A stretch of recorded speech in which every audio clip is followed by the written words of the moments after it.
You're the one that wanted a house. This is it, so just shut up. Did you know that the Amityville Horror is considered one of the most famous haunted house stories of all time, and it's supposed to be based on a true story? But here's the kicker. How much of what we saw in the movie actually happened? Well, today we're peeling back the layers of legend and cinema to see just how terrifying and different the truth is. Now, in 1979, the Amityville Horror hit the big screen, and boy, did it ever send shivers right down the audience's spines. It was a house full of ghosts and evil spirits and a family that was running for their lives. I mean, it pretty much had everything, but what if I told you that the movie might have twisted the true events just a little bit? I mean, how different could it be? I mean, it was based on a book, and books never get anything wrong. Oh, wait. Now, for this breakdown, we're diving into the original 1977 book and the 1979 film only. Because let's be honest, the 2005 remake, let's just say they took some very serious creative liberties with the story. Are you ready to find out where the movie got it right and where it went wildly off track? Well, let's get into it. So before we even get to the Lutz family and all the spooky stuff that happened, we have to start with the actual story. The DeFeo murders. It's the true part of this true story that sets the stage for everything that's going to follow. But how did the book and the movie handle it? Well, in the book, Jay Anson gives us all the gritty details. Imagine you're reading a true crime novel with diagrams, a reference preface, and a little media circus thrown in for good measure.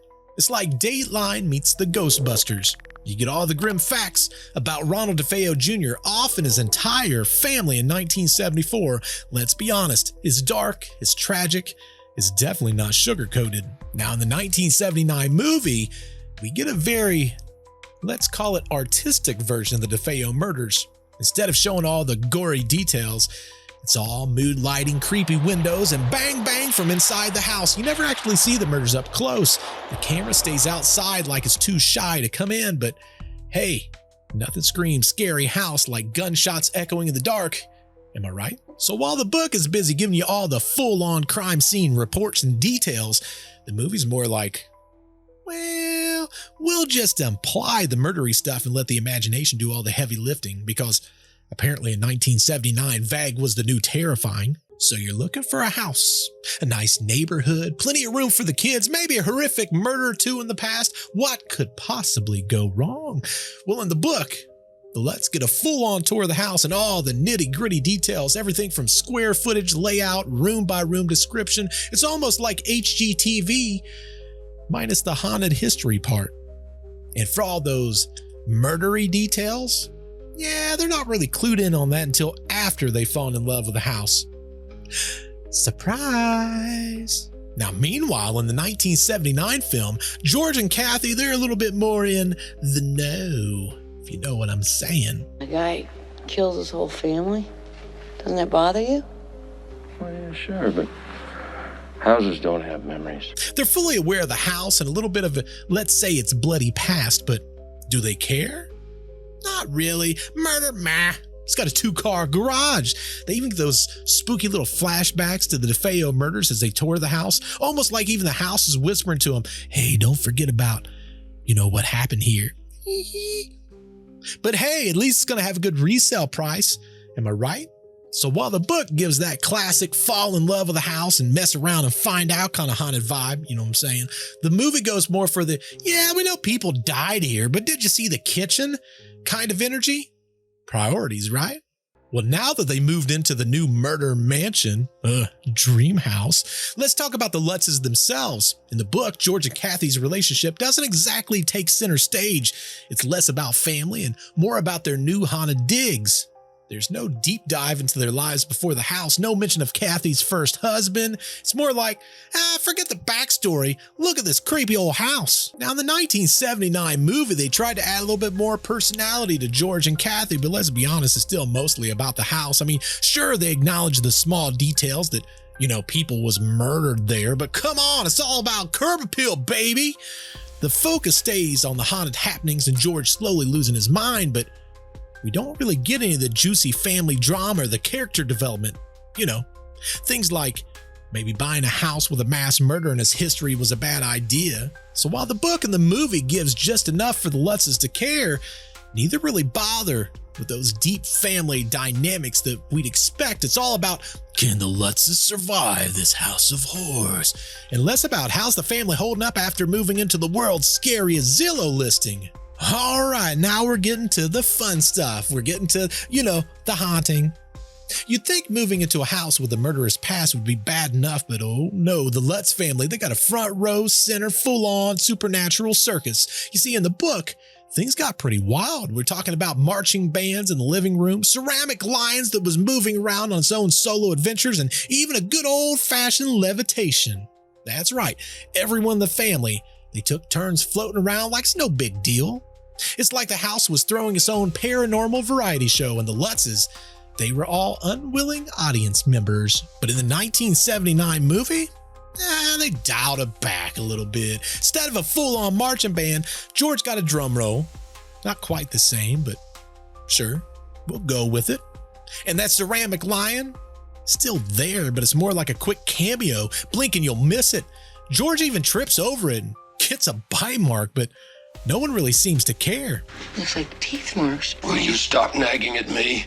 Oh, the ceramic lion bit you? No biggie, just another day in a haunted house. So while the book pulls out all the stops with the supernatural chaos, the movie seems kind of content with keeping it, well, a little bit quieter, a little bit less floating family, and a little bit more creepy house noises. But hey, sometimes less is more. Now let's talk about one of the weirdest parts of the haunting, the infamous demon pig, also known as Jodie, because nothing screams haunted house quite like a glowing-eyed supernatural farm animal lurking around. Am I right? Well, in the book, Jodie is straight up nightmare fuel. This thing is not just a pig, it's a doggone demon pig with glowing eyes appearing to the kids and creeping everyone out. I mean, imagine waking up and seeing a pig staring at you through the window, because that's totally normal haunted house behavior. But in the 1979 film, well, Jodie the demon pig makes only a couple of blink and you'll miss it appearances. But we don't really get any kind of explanation as why. There's no deep dive into why there's a pig or what's going on there, just a few spooky shots of red eyes glowing in the dark. It's almost like the filmmakers thought, yeah, let's put in the demon pig, but don't ask too many questions, okay? So if you're hoping for a full-on Charlotte's Web meets Exorcist moment, well, you're gonna have to stick to the book, because the movie, it gives us a pig that's a little less demon, a bit more cameo appearance. Next up, let's talk about the poor priest who, frankly, he just wanted to do his job and bless a house, but he got way more than he bargained for. See, in the book, we're talking about Father Mancuso. He got hit with some seriously bad vibes. He started feeling sick. His apartment started to smell like, well, let's just say it probably didn't smell like holy incense, and all he hears is a ghostly "get out" from the house. No flies, no swarms, no creepy visual effects, just flu-like symptoms and a strong urge to take a vacation. Which, spoiler alert, he does. He's like, blessing haunted houses? Yeah, I'm good. I'm off to San Francisco, baby. But in the 1979 film, Father Delaney is not so lucky. I mean, the house throws everything at him, flies swarm in his face, a mysterious illness, and by the end of it, the man goes blind. I'm blind. Talk about overkill. The movie takes what's kind of a creepy and very subtle moment in the book, and it cranks that bad boy all the way to 11. Forget about just being sick. This priest ends up being the house's personal punching bag. So while Father Mancuso in the book is like, I'm out of here, Father Delaney in the movie, it goes through a full horror movie boot camp. Flies, sickness, blindness, all in the name of a house blessing gone wrong. I mean, maybe it's time to call in a different priest next time. Now, what's a haunted house without a secret room in the basement, right? In the book, we've got the infamous Red Room hidden right behind a wall. And guess what? It's not on the official plans, because if there's anything creepier than a hidden room, it's a hidden room the contractors didn't even know about. The Red Room is a huge deal in the book. It's kind of like the house's secret lair of evil. It's the kind of place where you'd expect to find, oh, I don't know, maybe a haunted item or two, maybe something cursed, maybe some place with some bad vibes. Yeah, it's basically a portal of all the spooky things, and George Lutz is not a big fan, okay? But in the 1979 movie, The Red Room, it kind of makes a quick appearance. It's not all nearly as ominous. It's like, oh, look, a creepy room. Okay, moving on. It's there but it doesn't have the star treatment like it does in the book.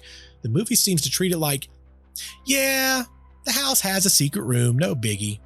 Like it's just a, quirky basement feature.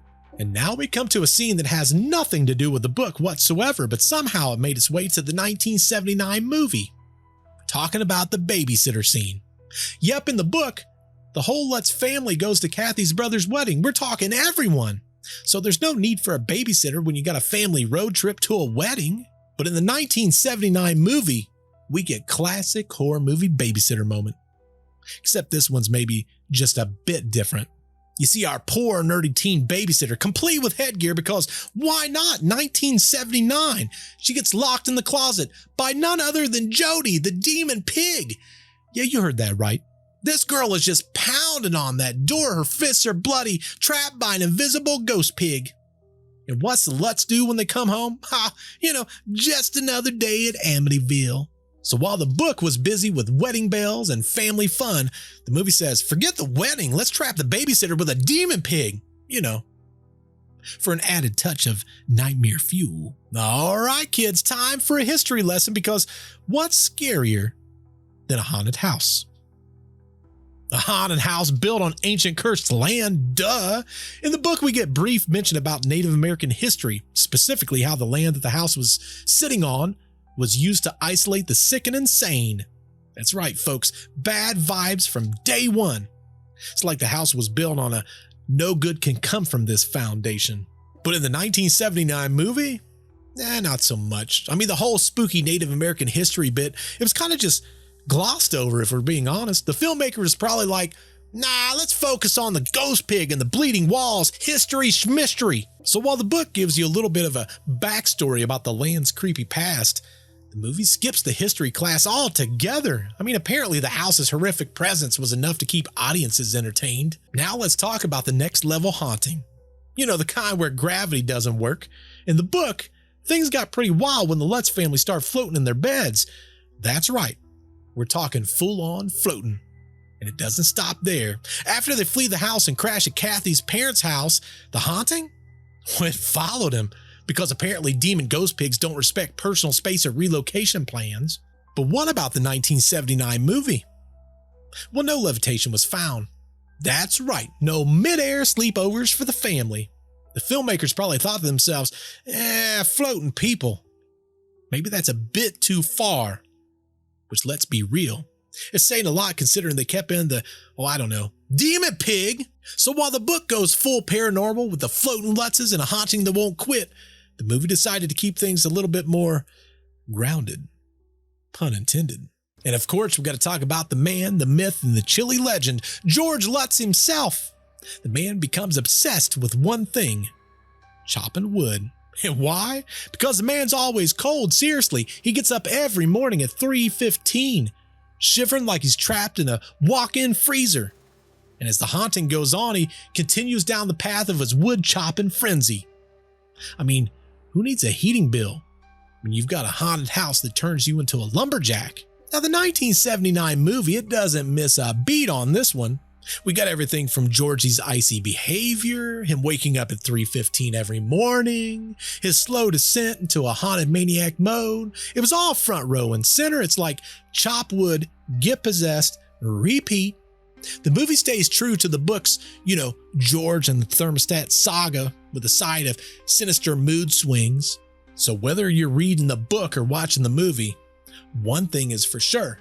George Lutz, he probably could have used a space heater and maybe a little less demonic influence. Now, I am sure that some of you are ticked off. You're saying, but Bert, what about the 2005 version? How could you possibly leave it out? Let's be honest. We've been laughing and kidding around and joking around about the book and the movie, but sometimes we gotta be a little bit serious about some stuff.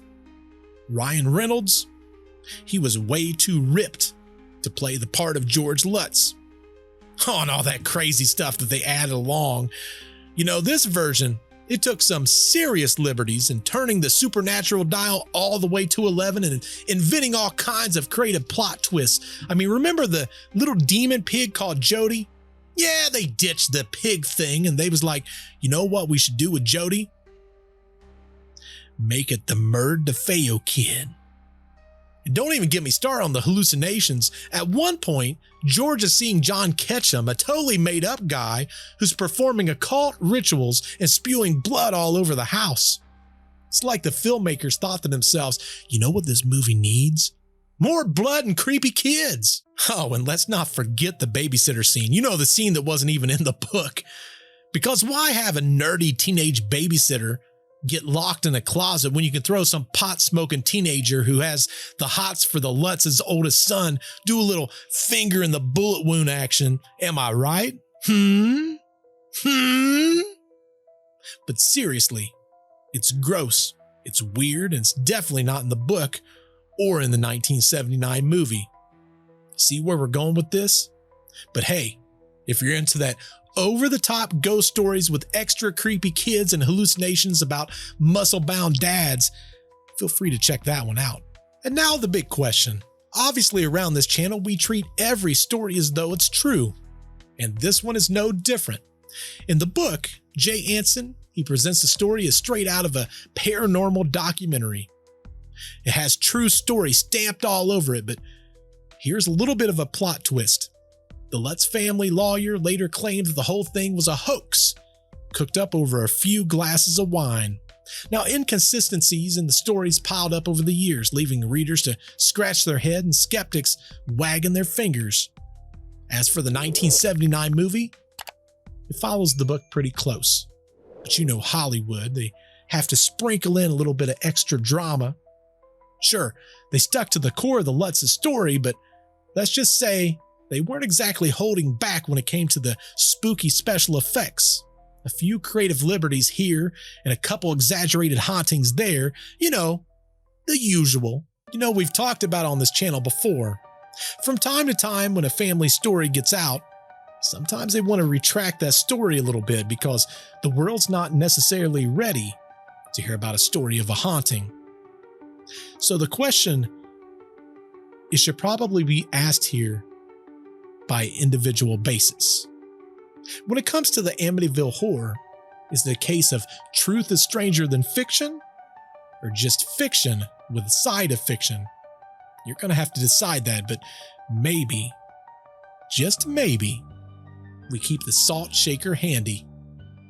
Before you end up levitating out of your chair or getting locked inside of a closet by an invisible ghost pig, don't forget to hit the subscribe button.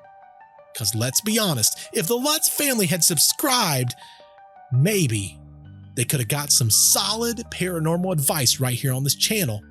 And maybe they wouldn't have moved into a murder mansion in the first place.